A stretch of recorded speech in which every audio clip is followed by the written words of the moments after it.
So I'm Terry Scott from B-17 Alliance, the foundation restoring the B-17 gas station bomber. And today we have Robin Barrett here with us, right? Okay. Robin Barrett. Yeah. Did I get it right? That's right. Okay, and he made the front cover of the Oregon Veterans News magazine. And today we're going to collect his story to go along with our Capturing the Family Stories so that we can educate the next generation and help them remember the sacrifices made so that we can live in a free country. Thank you. You're welcome. You can take it from there, wherever you want to go. Wherever I want to go. Yeah. I want to start from the beginning. Okay. The beginning, not when you're born. No. Beginning of the Marine Corps? Yeah, beginning. So where were you when the war started? In a bathtub on a Sunday morning? That's a great place to be. I like to be there on Sunday morning. So what happened? I just listened to the stuff as it progressed, and watched them declare war, and I took a look around and says, well, I guess maybe it would be, but I'd like to choose my own place. And I says, I don't want the Air Corps because I can't qualify. I haven't got enough education yet. And the Navy, me and water don't get along that good. I found out later there's a lot of it. But at any rate, I didn't want the Army. What's this? Is this okay? Let's put this over. I feel a little bit, I hear a little bit of rubbing. Yeah, let's rub it in there. Let me fix that. Is that, I think, it's kind of, there we go. Is that going to be better? Now go. Now, Yeah. okay, you don't like water. You and water don't get along. Yeah, no, me and so the Navy was out. Okay? and the Army, I didn't want to live in a doggone foxhole in a mud bath. So the only thing that was left was the Marine Corps, of which I wanted to get into anyhow. So at any rate, I went down and talked to the boys, and I came home, and my mommy signed a release to let me get in at 17. I was going to say, how old were you? So anyhow, I got in there, got to boot camp. Wonderful experience. It's hell, but it's a wonderful experience. Wonderful. That's the first time I've heard that. Yeah, it is. It's really. But at any rate, why they hauled me in with everybody else for an interview. And says, "What do you want to do when you get out of boot camp?" I'd like to be in the parachute troops. Oh. And what's your second choice? Parachute troops. The third choice, parachute. Now then, you can put me wherever you want, but you know where I'm going to be happy. So I made the boot camp experience, and I was blessed by the wonderful intelligence of the command of the Marine Corps to say, I guess we'll make a paratrooper out of you. Very cool. Very cool. And so we left boot camp, got up, dumped our sea bags in the middle of the street, double time down to the landing strip, put an ill-fitting parachute on our back because you weren't going to jump. You weren't going to jump. No, you weren't going to jump. Oh, good. This was just an indoctrination flight. Okay. I like the word indoctrination.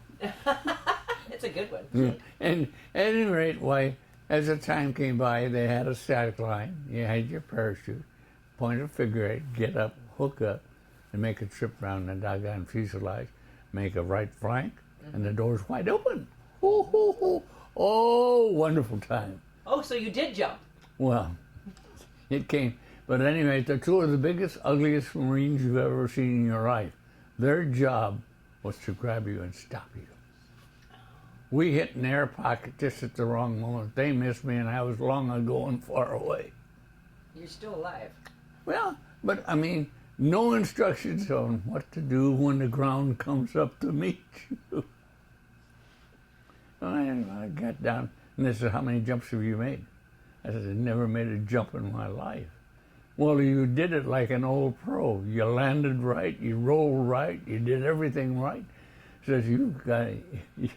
So at any rate, You're a natural. The guys came up in the Jeep, picked me up, and took me back to the plane where everybody was waiting. And they says, what happened? Ask them. They're the only ones that know. I don't know. I just went out the door. First time I'd ever been up in an airplane. So now, were you really supposed to jump, or No. was that an accident? No, that was an accident. It was an accident because just as they were supposed to grab me, they hit in their pocket and they missed me. And then we were, then we were playing long ago and far away. What do you do when the ground comes up to meet you? Right. But at any rate, we got down there and they came back and grabbed double time back up to where all our sea bags were still in the company street. And the big sergeant looks at us and says, "Oh, how many of you guys don't want any more of this?" Take one step forward, grab your sea bag, you get that damn truck. That was the end. They weeded out about you already. Oh, that's you. Oh, Something beeped. I'm sorry. There you go. That's all right. We shut him down. Okay. But at any rate, they just lined them all up and said, if nobody wants any more. About, I think there's about 15 of them. 15 of them? Yeah. Grab their sea bag and jump in and get the hell out of here. We haven't got time to waste. So they're just going off to war, just like that? Well, they're going off for more training somewhere, but it isn't going to be in the parachute troops. Okay, so they wanted out of parachuting. Mm-hmm. Mm-hmm. Yeah, they lost all interest when they got to that door. No, I don't think I like it. No. I think it takes a special person to jump from a Yeah, plane. well, he said to me, and they said to me, well, and he finally got around to me. He said, "Well, what about you?" I said, "I got no idea what the devil happened out there, but I know one dang thing. I want to stay around here long enough to find out." He said, "You're going to make it." And it was 5 weeks of, well, I think boot camp was rough. 5 weeks of parachuting was even rougher. So tell me a little bit. I'm not... No. To pretend like I don't know anything. Which I don't. Tell me what it's like. What is a parachuter's typical mission? Well, they're supposed to sneak in and get in somewhere safely as an initial force, and sometimes that's all that's going in. It's the parachuters. You just go in and you hope for the best. But that's exactly how they operated. No, the Marine Corps never made a combat jump. Oh. Thanks to Douglas MacArthur. I'm sorry, Doug, but that's the way it goes. They messed up in Leh Valley, New Guinea on a jump, got into some 12 to 15 foot high cooney grass, and they got lost. And they lost half their troops with friendly fire. And that's when Douglas, in his eminent wisdom, said, if there's any more jumping to be done in the Pacific, the Army will do it. Oh, so you didn't get to jump? No. In his wonderful world of wisdom, my buddy, he said, any more jumping to be done in the Pacific? The Army will do it. He'd been sick and tired of the Marine Corps showing him up. And, you know, when you got a gentleman with an ego like he had, I'm sorry, guys, it didn't fit. So that was the end of the Marine Corps parachute troops. Out of which came this little wisdom here. It's called the 5th Division, the Spearhead Division. Yes. So were you in that, obviously? Yeah, well, we were the cadre for the whole new division. And we wound up going back to Hawaii and did about 2 years of training. And then we packed up and headed for a nice little place called Iwo Jima. Okay. That was pretty quick. You went right there. Yeah, well, we'd done all the rest of the junk that we covered early on while we were still in the parachute troops. I had one interesting little side cut before we got there, and actually did away with the parachuters. We landed on a little island called Swazul, if you're French. If you're English, you call it Choiseul. Okay. Yeah, but at any rate, and we landed at 2 o'clock in the morning, met a 6'6" tall Australian missionary who had been on the island for years, and he trained 90 natives with .3 rifles. Wow. And they were just as deadly as they could be. If they aimed that thing and pulled the trigger, you're going to hear a plop. And there was one less Japanese around. They were that good. Well, we He invented... was a chaplain? Huh? He was a chaplain, you said? No. Who'd you say he was? Oh, yeah, he was a chaplain on the island before Okay. the war. Okay. So anyhow, he turned into a coast watcher. And he trained these guys. And it was an experience for us along with them, because they were deadly with a .3 rifle. You give them a .3 rifle, they lay down, and when they pulled the trigger, there was one less shot. They were good. They were good, you know. And so we broke them in on the car, on the old M1, which now holds 8 rounds instead of 5. So they get used to the idea of the clip banging around when you get the 5 rounds out. So then we get the M1 with 8 rounds. So you fire 5 reasonably fast, that just wastes it, but reasonably fast, and then you have an empty clip, you clang it against the barrel, and wait for somebody to move, and you pick them off. They figure you got to reload. Sorry, guys, we still got 3 extras. After that, we were given the Johnson rifle, of which we were the only unit that was ever armed with Johnson rifles. They were originally owned and operated by the Royal Dutch Marines, and they were out of business. So the Marine Corps spent a little time looking around to find somewhere where they could man a unit completely with Johnson material. So was that a special gun then, or? Well, it was a special rifle. In fact, they lost out in a bid when they picked the Duran. Well, and that was politics. Like always, politics. We'd sell them, we buy, whatever. But at any rate, they had the 8. Then we got the Johnson, and you never ran out of ammunition. You keep loading one round. It held 10 rounds in the chamber. And the light machine gun held 75 rounds. And you could burn the barrels out. Hit a lever, the barrel goes here, grab a brand new barrel, and away you go again. So that was our experience in what we did there. And then when we came time to get off, it was a 3-day campaign, supposedly. Well, we came off about 14 days later. Wow. And we were sent there to do one thing, find the minefields, Japanese minefields for Empress Augusta Bay at Bougainville. Well, we found them all right. Then we were in trouble, because now you got to get on the radio. You're constantly on the radio. And these guys really bear in on you. You got no way to hide your positions anymore. Those radios are clicking.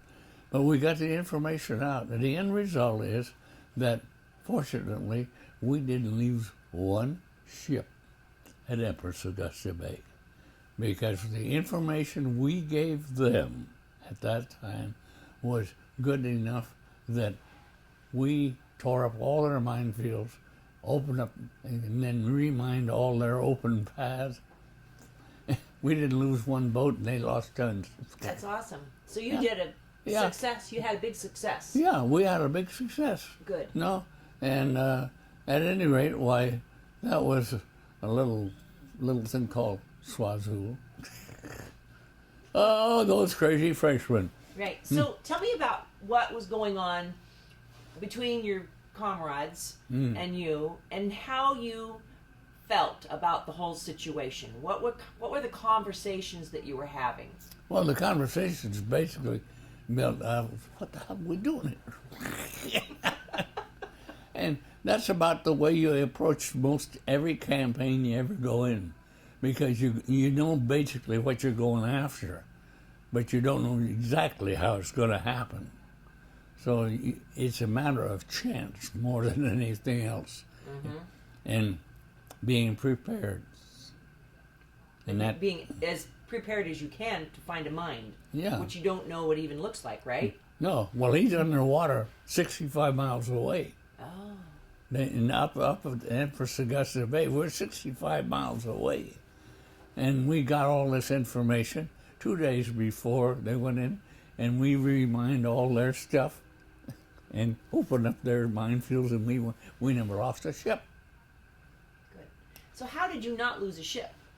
Because we had open fields because we opened up all of their minefields and replaced them in the places that they thought were open.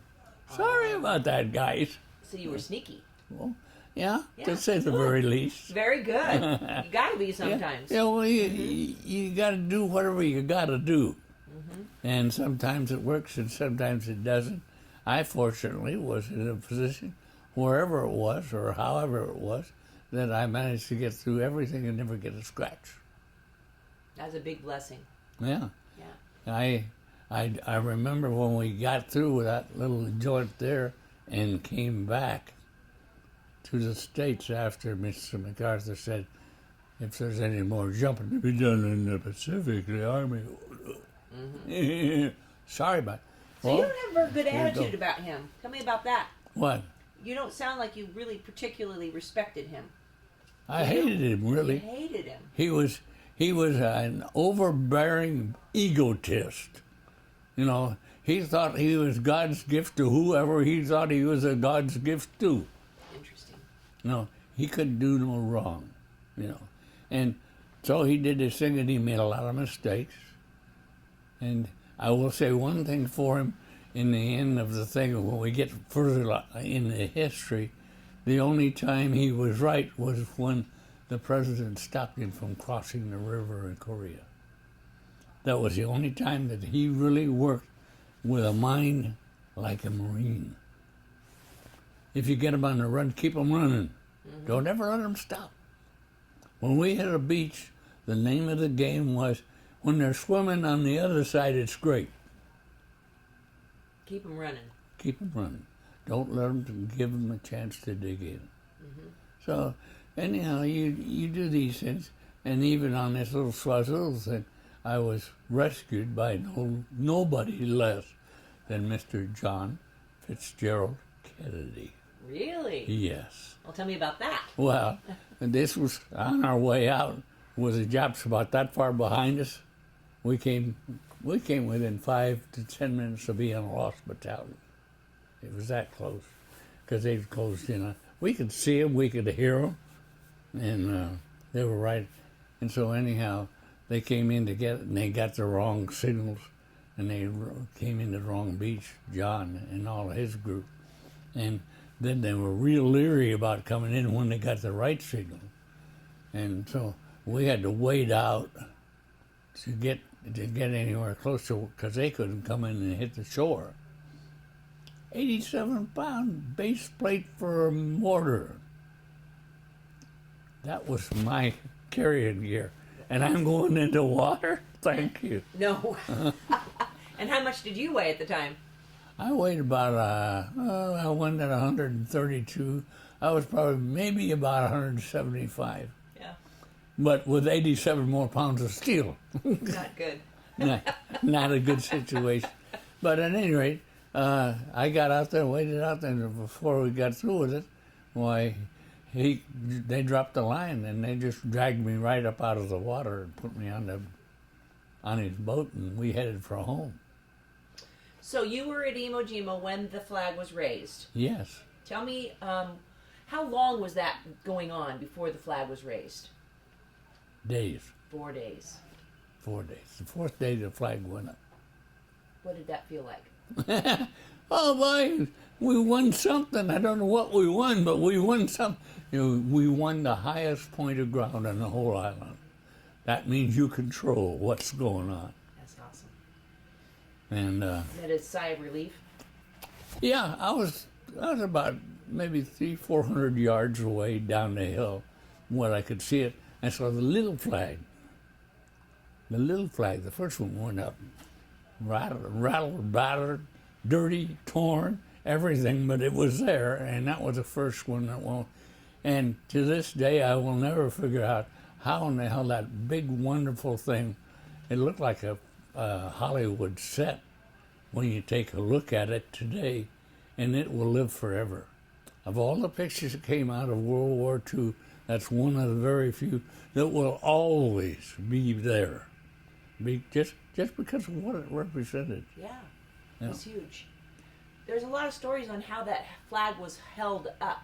Yeah. What's your insight on that? Well, all I know is somebody had to do an awful lot of scrambling, and it took a lot of guts on top of it, of which the Marine Corps was never short on. Right.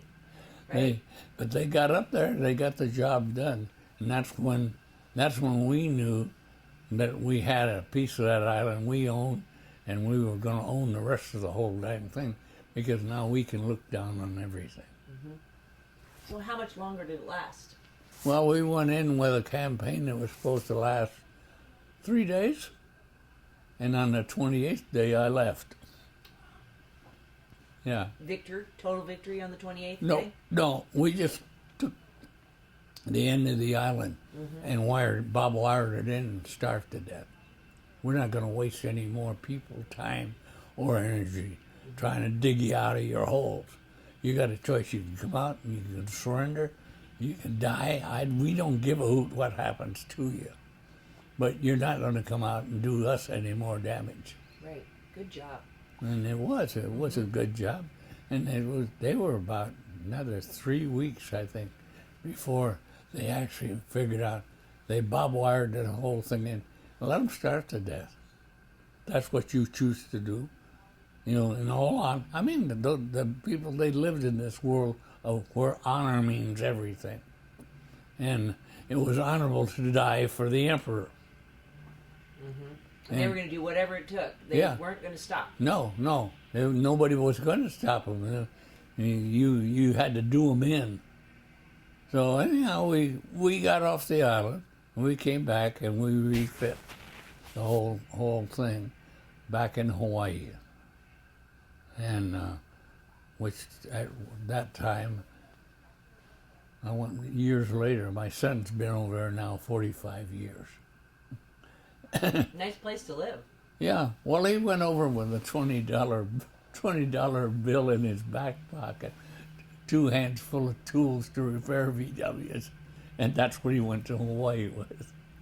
He's a millionaire today. Good for him. Yeah, but he the first time we went over, my wife and I, and he's going to take me on the tour. I wound up being the tour guide because I'd been there.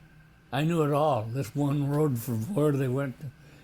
And so he says, why am I wasting my time making a tour? You're doing a better job than I can.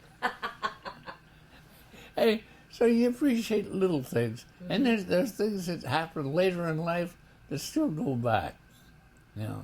And so I just, we got back and we were all loaded to go to Japan the hard way when they finally dropped the big bomb. And thanks for the big bomb, I can say I'm here today. Yeah. I doubt very seriously that I'd have made tour number 6 and come out unscathed, especially when you're going into their own bedroom. Yeah. So the hard way. Tell me about the hard way. Well, the hard way would be going into asphalting the thing, hitting the beaches, and all the rest of the garbage that goes with a campaign to go in and take the place over. Well, those 2 bombs settled that whole thing. Thank you. Yeah. No, and I worry today because of how the thing has gotten completely out of hand. No, and you're right, and I'm glad you brought that up because they're trying to teach them that it wasn't important to do, that it was bad, and that it was unnecessary. Yeah. And everyone I talk to says it had to happen. Yeah, it had to happen. I wouldn't be here. I guarantee you I wouldn't be here if we hadn't dropped those 2 babies. But we went into Sasebo, Japan, and that's just up the road from Hiroshima and Nagasaki. Nagasaki It wasn't too far from Nagasaki where we were, and it was actually the Japanese Pearl Harbor, one of the biggest naval bases they had outside of Tokyo. And that place had been bombed to nothing, absolutely obliterated. There wasn't anything standing except two things. One, the naval barracks. That's going to be our housing. You stop and think. Good thing. Somebody planned ahead long enough. Gave us nice living quarters, you know. And then the other thing that always strikes a sort of an off note in people's minds is the only thing that was left standing in Sasebo, the Roman Catholic Church. Thank God for that. Not a window was broken in it. And they used that cross on the top to guide all the body missions. Wow. That was their point to work from. Yeah. Well, God is a warrior sometimes too. Oh yeah, you know, and so it was. I was blessed by being there 6 days, and they came out and they said, "Where's your Purple Heart?" I got one. Don't got one. I said, "Fortunately, I never had one." I said, "That is something that you don't earn. That's given to you if and when you deserve to get it." And I said, "Fortunately, no scars, no Purple Hearts. I have all the envy in the world for the guys that wear Purple Hearts. I believe it's a wonderful thing to be, but you don't earn it, you're given it." And that's where a lot of people figure it's something that you earn while you don't. You've got to be injured and draw blood to be able to get a Purple Heart. But it's a blessing that you weren't. Oh, yeah. You know, I think, well, and by the time they started adding up points to go, it's just, you never needed a thing and I guess it's part of what got me through most of it, is the fact that I've always approached most things with a sense of humor. Not that I downgrade anything, but I think too many people waste a lot of time complaining about things, not liking what's going on. Smile, laugh, and carry on. You know? Right. Carry on. That's a military term, isn't it? Yeah. So tell me about your most memorable moment. Was that watching the flag, or was there another time that sticks out for you? Well, basically, if you want to say the thing that stuck out with me more than anything else was my little being drug out of the water by Mr. Kennedy. Those things you just don't forget, because you're a part of the thing, and in the right time and when that was done at 2 o'clock in the morning. We got on the island at 2 and we left at 2. That was a long day. We like the 2 a.m. dates. Yeah. But that really is. Yeah. There's a lot of, my Iwo Jima, February the 19th, 1945, was my 20th birthday party. Oh, really? Oh, yes. Okay. And if you want to have a party, have a big party. Uh-huh. Yeah. But, and those are the little things that you could remember and that you enjoyed, really. And they asked me when the end of the first day, they asked me, "What happened to your base plate?" Nothing happened on my base plate. We would suggest it'd be nice if you looked at the bottom of it.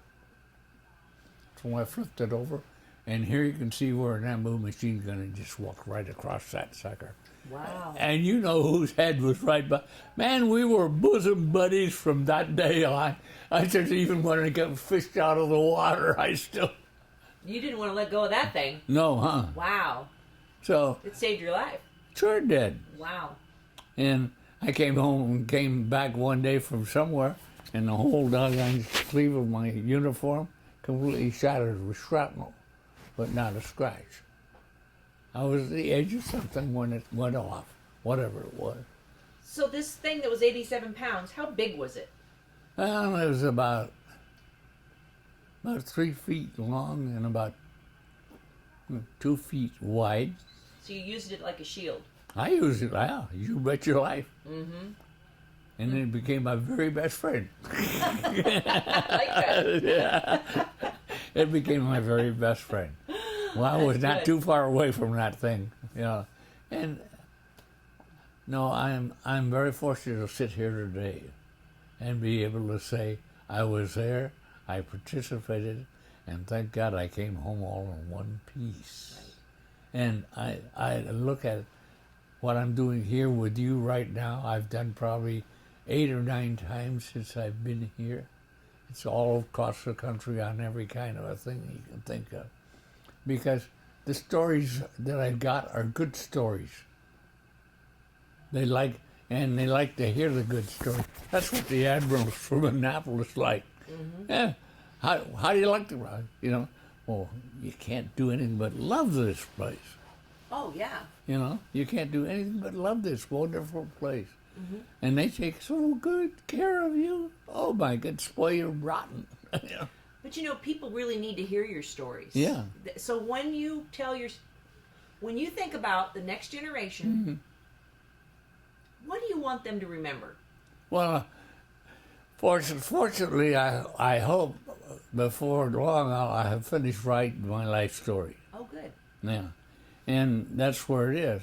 And now I'm having an argument between my stepson and my real son over who gets the Iwo Jima collection.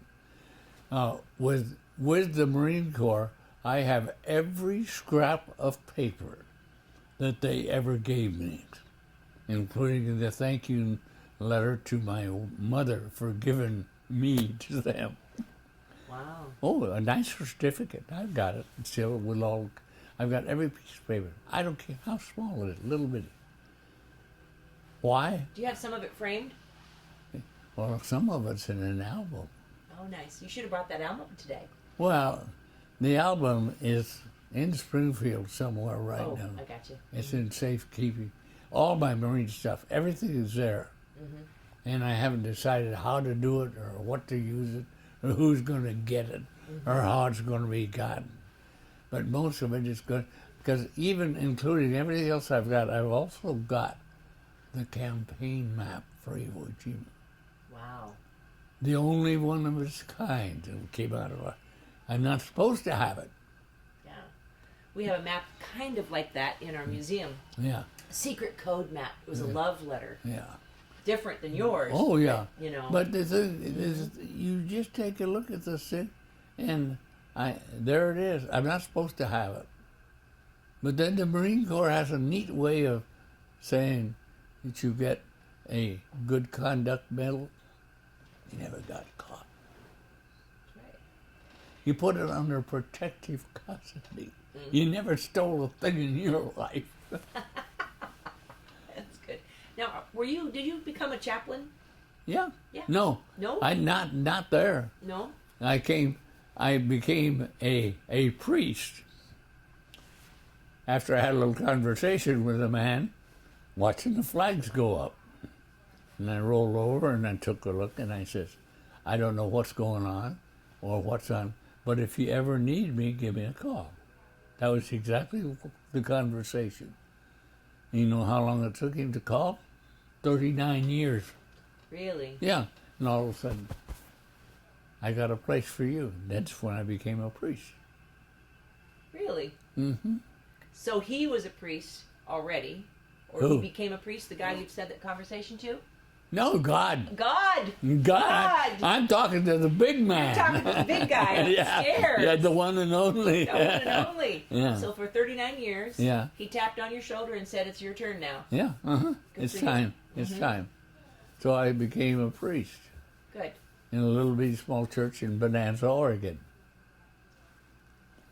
And you made that commitment while you were watching the Iwo Jima flag go up. Yeah. Why? Mm-hmm. Were you scared? Oh, yeah. Scared crapless. Who wouldn't be, put right? to put it nicely, as nice as I can. But life is funny. It takes different turns, and you have to know what to do and when to do it, and then hopefully make the right choices. It's not that I haven't made a couple of blunders in my life, but all of us do. Right. Some of us are honest enough to realize it, and others of us come back and want to get snake bitten a couple of more times before they do believe it. I mean, it's human nature. Yeah. And hey, there are 5 of us in the family. My sister was in the Spars Coast Guard. My next brother was in the Seabees. And my youngest brother wound up in the Marine Corps. And I told him, "You're stupid." No, he wasn't. He got in there and he settled for more education, and he got out in 2 years. And it served him well.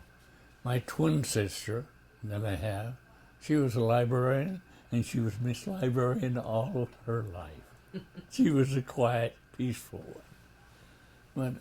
But had a good group. We all grew up together. So did all of them serve during World War II or different times? No, all 3 of us were actually in. Oh, the youngest one, no, he served somewhere in between one of these police actions, whatever you call them. So did you have one of those? Did your mom have one of those stars in her window? Oh yeah, yeah. Tell me about that. Well, I didn't know much about it because she did that. She took care of that. I just come home and recognized that it was there. It's nice to know. And she actually had 3 of them in there. 3 different ones? Yeah, Nice. 1 for each kid. Nice. So, So the home front was doing that for the community to see that there was a family member at war. yeah. Now, I was going to say something that I don't often say, but when I talk to people on today's market, in our age group and whatnot, and they say, "But I wasn't a veteran." I'm sorry, you were. Everybody in this country was a veteran. Somebody had to build ships. Somebody had to build planes. Somebody had to grow food. Somebody had to go on rationing, no matter what. But we're all, every one of you are veterans in your own way. You may not have put a uniform on your back, but you're still a veteran. Good for you. And that's a short sermon I preach every once in a while. That's good, because I do that too. I teach a class to kids, and it's not just about the men overseas. It's the women at home who changed their hem and their dress, and didn't wear stockings, and turned down the oil on their heater, and did ration tickets. Yeah. All those things we all hold together. Yeah. That's why it's fascinating to me. Well, that's why I always put that sales pitch out there, is don't tell me you're not a veteran. Right. Because you are. Whether you like it or not, you're still a veteran, because without you at home doing what you were doing, we couldn't have done what we did. That's right. That is right. Yes. Very good. Anything else we want to hit? I don't know. That was awesome. You did a great job. Do you have anything else you want to tell us? No, I'm just the happiest little turkey in town. I am. I mean, it's just wonderful, because I'm in a place I would have never dreamed of. That's good. And this place is just, I just shudder at the thought of not being here. We are at the Oregon Veterans Care Center, correct? Is that what we're called here? Oregon Veterans Home. Yeah. Lebanon, the place where honor lives. Amen. And you like and it. It does. Oh, I love it. You know, and then people, everybody, and it's like the boss, when he comes down every morning, meets everybody in the lobby, or everybody that's there, and it's good morning, Jack, John, Janice, or whoever, all by their first name. Doesn't miss a soul. That's great. Until he got to me one morning, And he looked. And he looked. Oh, by the way, how you doing this morning, Mr. Hollywood? So, That's perfect. yeah. You had a question, Dave? Yeah. Did he know anyone else from Oregon that was? Oh, on so the Dave OC? brought this picture, and it's to a real Marine barman, Rocky Meyer. Do you know anyone else from Oregon that was at Iwo Jima? Iwo Jima? No, because I was strictly a prune picker in those days. Better known as a Californian. Oh, you were? Yeah. Uh-huh. I was born and raised in Pasadena, Okay. and I raised my family in Palm Desert. Oh. And I can talk to people, and they says, you can't do that. I says, yes, I can. I lived in a community where all the film stars, all the Hollywood people, you know, all of them lived or came down to play golf or whatever. They all had homes. Oh, hey, and they're all, and I knew Bob Hope and Big Crosby and the whole slew of them, you know. How'd you know them? They were just members of the community. They were living go- in your town. Yeah, go down to the store and talk to them. Great. And hey, that's the kind of life I've been exposed to a lot of, fortunately, in my lifetime. But it's just nice to know that most of these people, when you get, are human beings, Yes. you know. And I had one lady who was a what you call a gossip columnist for years in Hollywood and had a broadcast, and she lived in Palm Desert, and I probably did a dozen interviews with her over a period of time. And I told her one time when we first started, I says, now look I can talk about a lot of things. You want to know a lot of things. But I'm going to have things that I'm going to couch to you. I don't want to be used. I don't want to be used because it won't serve a good purpose anyhow. So please don't do it. That's all I'm asking. And she kept her word to this day. Good for her. Good. I mean, she printed all the gossip you want to print and all the rest of this junk. But she was a friend. Yeah. Okay, so I have one more question for you. Oh, One more. Okay. So you know this bomber? yeah, I That's- know of the bomber. Yes, so it was the gas station bomber. Mhm. It was my grandfather-in-law's. He was the pilot who flew it here in 1947. So it spent a lot of time in the weather, Yes. and we finally got it into a museum at Salem Airport, Mm-hmm. and we're restoring it to fly again in honor of the World War II generation. Okay. And so we're building a memorial museum around this to tell Okay. the stories of the World War II generation. Good. All of them. Not Good. just yours, but the No. men and women and children too. Hey, Everything. like I told you, everybody was included. Right. So this plane stands for all the men and women who served Yeah. during World War II. Yeah. Why do you think it's important that we do this? Well, I'll tell you what, the one thing that's been sold down the river, history. History. They don't even teach it in school anymore. It's part of the dumbing down society. Sorry, people, but if you want to dumb down everybody to think like you think, well, I'm sorry, I don't think like you think. Good. And there's a lot of other people running around that don't think like you think. And the sooner we get back to be feeling honor and pride in what we are and what we do, the better off we're going to be. Right. Because we've been sold short on the stick for a long, long time. Right. And that's why I go to school. Good. Very good. Because I want people to. We need to be proud to be Americans. Yeah. We didn't do anything wrong. No, We had to do what we had to do, or we wouldn't be speaking English. no, that's right. And you know, I do want to romance the war a little bit. Everybody wants to romance it. But war's not good. No. But we had to do what we had to do. Well, you gotta take care of the store, as the little guy said. If you don't take care of the store, you're gonna go broke. That's right. That's right. And by George, they're working overtime and see how fast they can break us. Yeah. So we got to fight back. Well, And that's why we're here today. Well, more power to you. Thank Have you. fun. Thank you. Have fun doing. Thank you. I am. I love what I do, and I was so excited to get to come visit with you today. Well, I just, there's one thing around here that says, does he ever stop talking? Yeah, yeah. And my thing is, even as a priest, I had one thing that I worked with. I never preached a sermon that was over 12 minutes long. Really? Never. It's a short sermon. Yeah, but it's short and to the point. And you don't have to talk for an hour and have half this congregation sleeping. You know, I'd get up there in a little church, no most home, and start off, and if I reached a given point and I saw a head nod, that was the end of the sermon.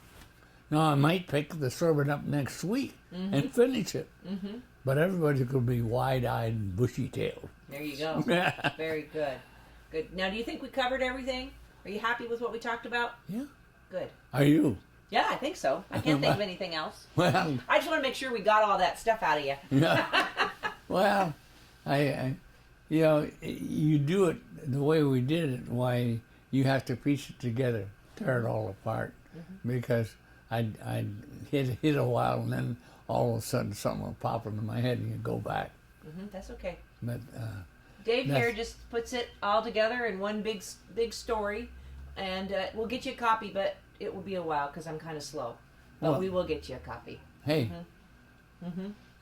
my mouth might run a mile a minute, but I'm not necessarily known as Speedy McGreedy. Very good. Very good. So anyhow, it's been a pleasure working with both of you. Thank you very much. I hope and trust you leave here, as I always try to, with a smile on your face and a little laughter. Love it. Really appreciate it. that's So glad I got to meet you today. Well, you know, it's just, I've enjoyed every bit of this because it's fun.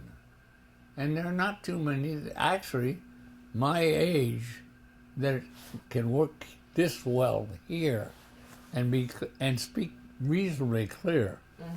Well, you either got speech problems or just got plain old memory problems, you know. No, So, you're awesome. You're you're on it. I guess I better get this thing off, huh? Well, I guess you might as well get me unhooked. Before somebody figures out I got wired for sound in the wrong place. I come out here and somebody will be hearing me. Oh, did he say that? I don't know how to turn it off. But Did it anyhow, work? that's my life, my Leave it- time, Leave it over there. and my story. Switch it off. Oh, okay. And whatever you do with this in here, I don't know if there's much I can do for you, except spread the word. Spread the word. Maybe you can get a tour there to see us. Well, who knows what these people here. Oh, the other part of my life that's still coming up, when I came in here, had 3 bucket requests. First bucket request, I'd like to go to the motor races. First night in here, went off to the motor races. Awesome. Yeah, you know, and the next one was I know what the third one is, and it's still got everybody up in the air. Oh, it was not one of them. But anyhow, the last one is I am going to make another parachute jump. Ooh. I have. You could do a tandem. I bet you that would work. Oh, yeah. Yeah? Well, I said it's good enough for the President of the United States at 90. What the hell? I love it. Yeah, you know. Well, if that happens, I want to be there. Well, I'll tell you what. I'll do my best to get the message out, because I don't know. I've got a daughter, a son that want to go. I've got 2 other friends that have decided they would like to go. We haven't found the person here that will go the tandem part of the thing. But it'll happen. Oh, that's awesome. And then I got my bucket list full. I love it. Well, I've never parachuted, and I'm not sure I want to. I think I'm past that stage. Well, you know, it like I say, it isn't for everybody. Not by a long ways. Just like most things in life, it isn't for everybody. Yeah. Everybody's got to find their own place and their own thing. And I spent all my time after I got out of the service working for veterans. And I wound up being the state commander of the military over to the Cootie in California, which is like the Shriners are to the Masons. Oh, okay. The Cooties do all the hospital work for Mhm. veterans, Mhm. and the VFW takes care of all the politics. And I don't want. That you don't want to deal with. That No. gets too negative. No. So, When you're settling where you want your memorabilia to be, if we could get a few copies Oh yeah, that would of be really nice. some of your Maybe we certificates could get a picture of that map. yeah, That would be awesome. for the museum. Mhm. yeah. If we could get like somebody like Dave with a really nice camera just to take a picture of it. I'll get it. I'll make arrangements for the kids to bring it up. And we'll get it somewhere. It's huge. Yeah, we'll come back and you can Yes. call. Oh, where'd my card go? Oh, here it It's is. in there. There's my card. You can call me. It's my filing system. They all get No, I'd back. love to see that stuff, and we can do high resolution pictures, and then we can utilize it for the museum. Yeah. Mm-hmm. So, at any rate, I've got every scrap of anything that pertains to the Marine Corps. From the day I enlisted to the day they gave me a little chip for $100 to get from San Diego to Los Angeles. That was home. little bitty receipt, but it's there. And every piece of paper. I haven't got a thing that. That's a big story. That's a lot of story. Uh-huh. Somebody needs to go through that and write the story. You're writing your biography. Well, I'm halfway through it. Mm-hmm. I'm halfway through it. Mm-hmm. What's your theme? Hmm? What's the theme of your biography? It's just me Mm-hmm. and my life and how I lived it. Mm-hmm. A lot of philosophy. That's A good. lot of A philosophy. lot of happy philosophy, Yeah. I bet. Oh yeah. Mm-hmm. I buried it junk. I really do. I don't believe it. What is nice isn't worth remembering. So why clutter up your mind with junk? Right.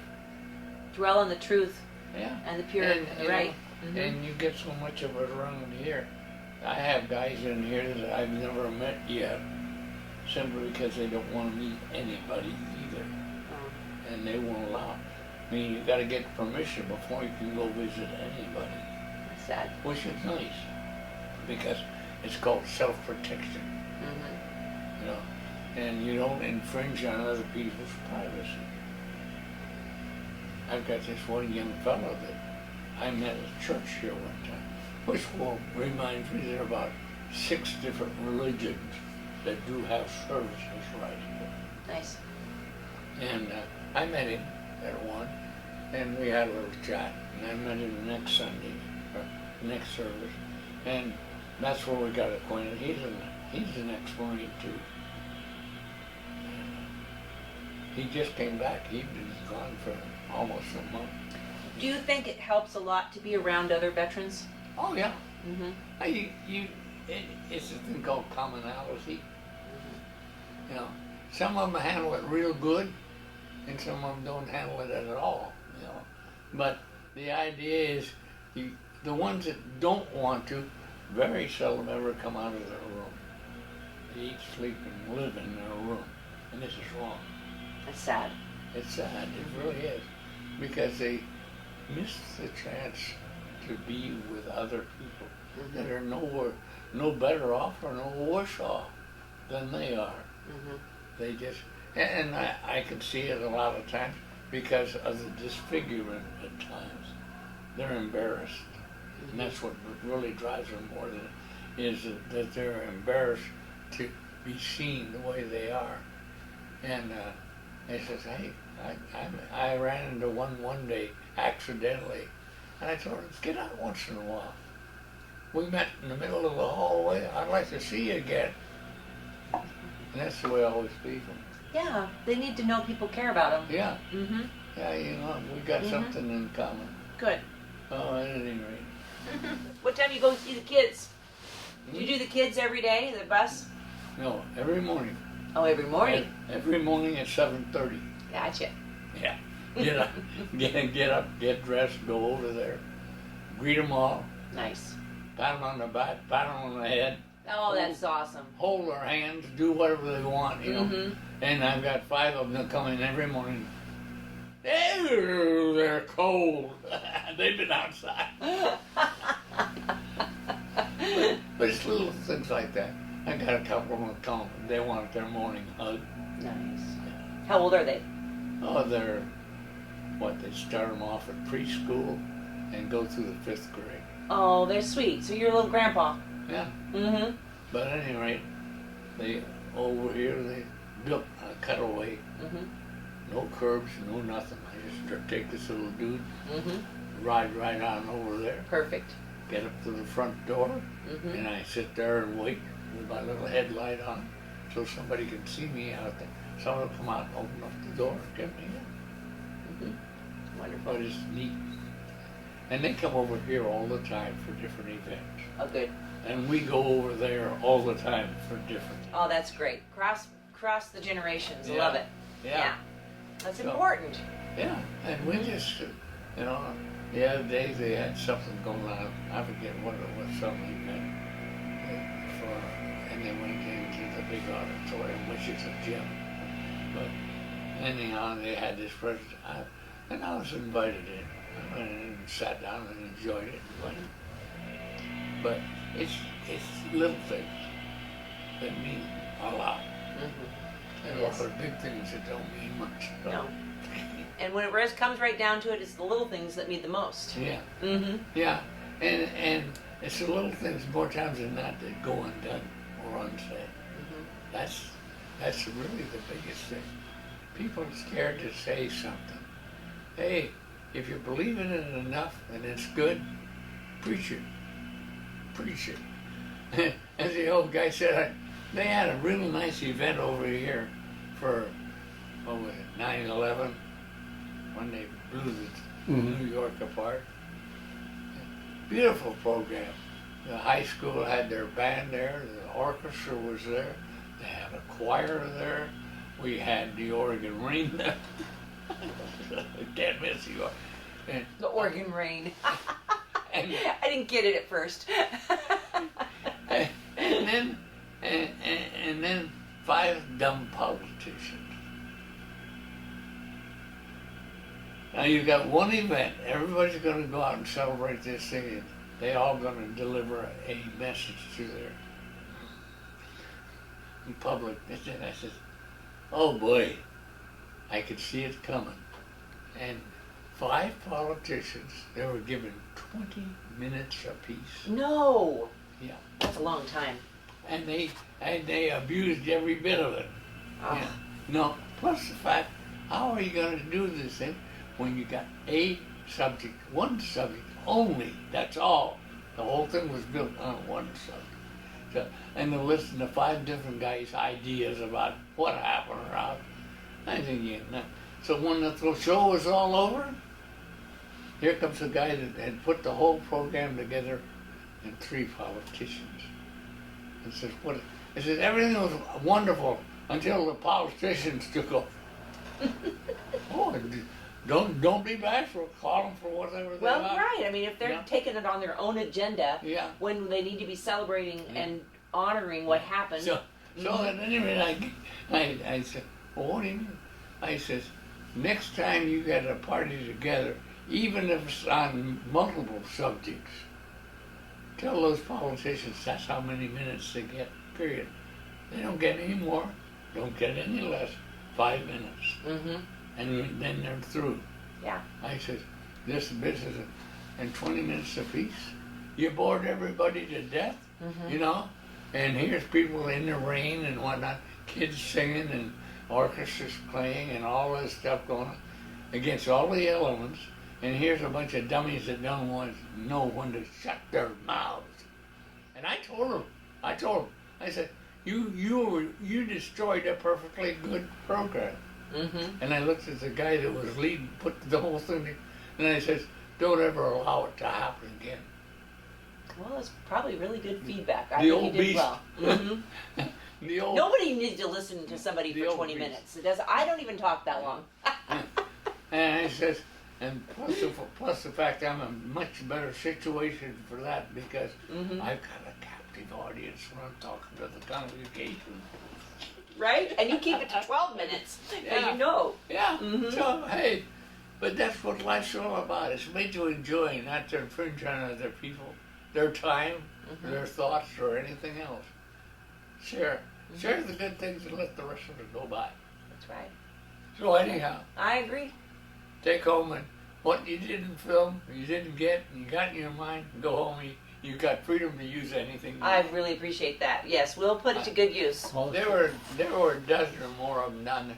And you know, in Eisenhower, once he got out of office, the thing that he enjoyed more than anything else was going down to the local grocery store and just talking to people.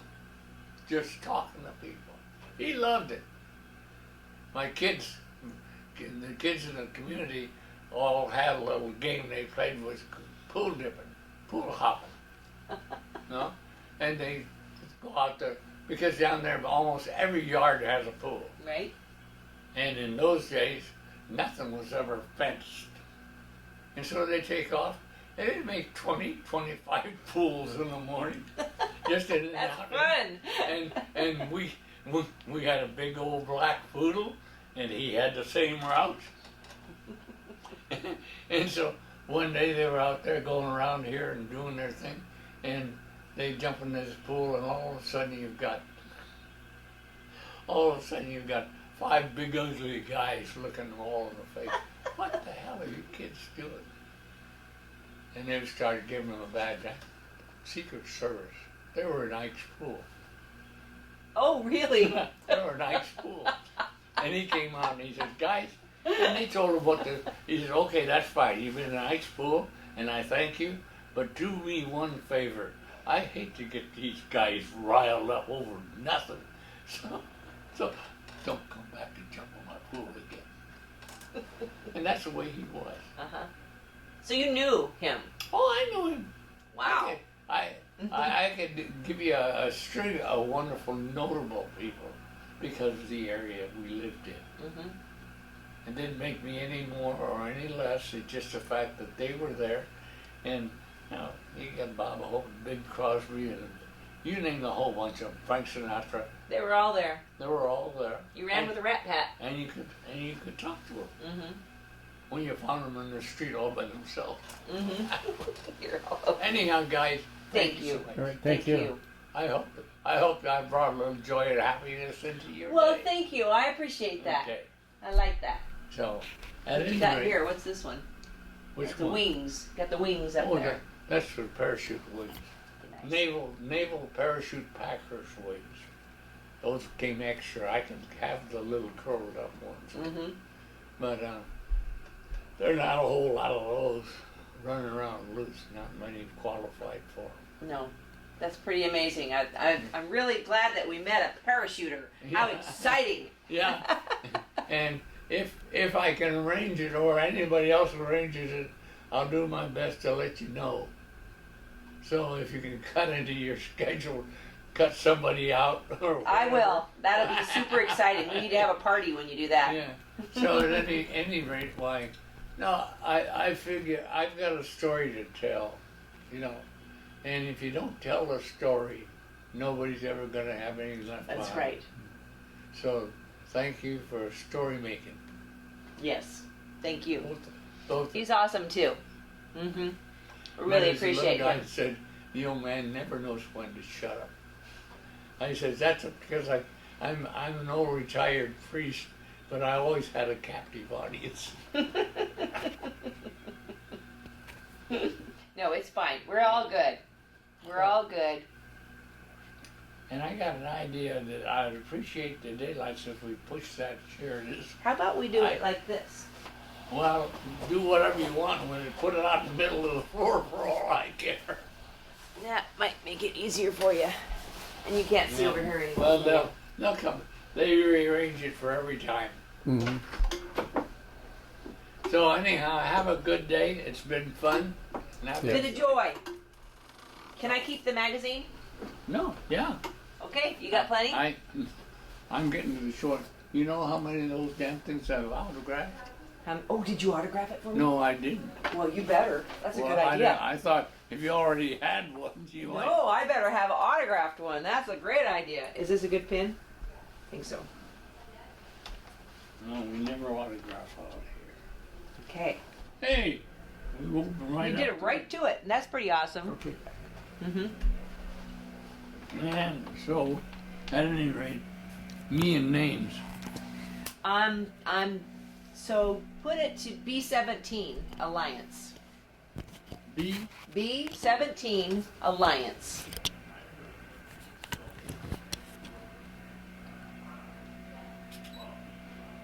You have to spell that. It's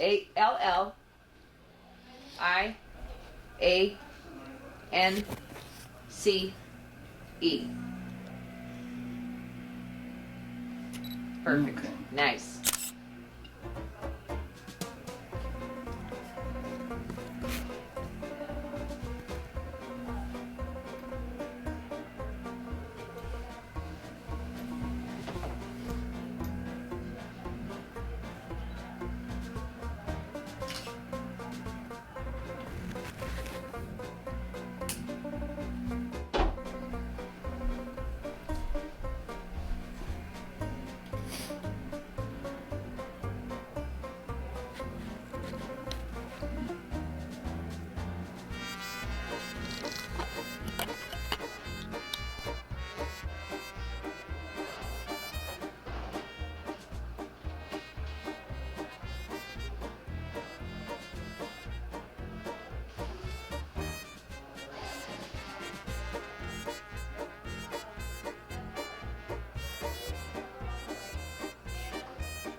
Never forget the old poor old slow left hands. That's okay. You're doing great. I love it. Mm. It's encouraging.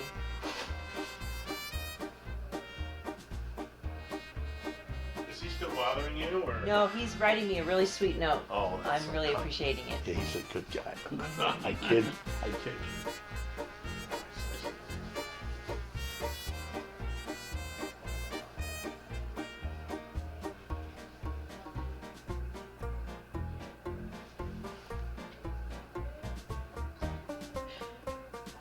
They have the usual basic sandwiches. There's a list of egg salad, and today's special is tomato soup and cheese sandwich. You'll see it whenever you want.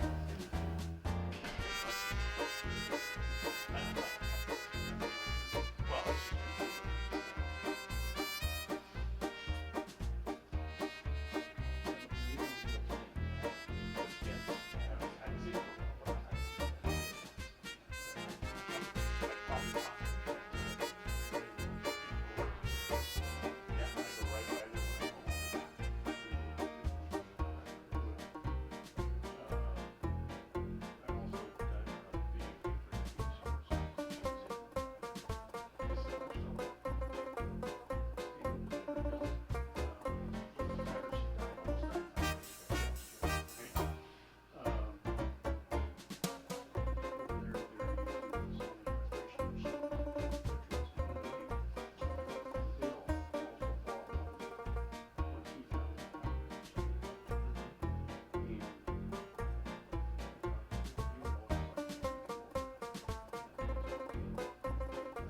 That is so sweet. More fun than a barrel of monkeys.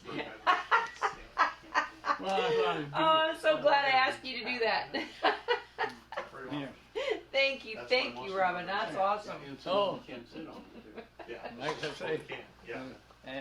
answer That to would the be a end of the physical line is therapy thing. leave them laughing. That's right. You did good. You can leave now. Okay. See you, Robin. Thank you. Thank you. Oh boy, that's great. I told you she was nice. Nice people to work with. I know.